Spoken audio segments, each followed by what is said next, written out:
Hello everybody, I'm Jerry Greenfield, the Wine Whisperer, and I am happy to be your Get Set Up guide to understanding, appreciating, and enjoying the world of wine.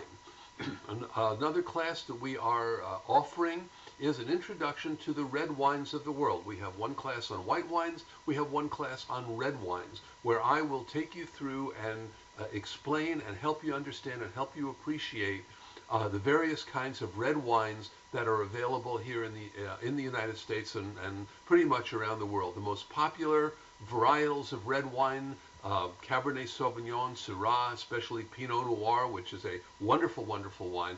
We'll talk about where they come from. We'll talk about how they're made. We'll talk about what to expect when you pour that wine in your glass, what you should taste, what you should smell, and how the entire sensory enjoyment and appreciation of red wines from around the world. So I hope you join me, Jerry Greenfield, the Wine Whisperer, right here on Get Set Up for Red Wines of the World.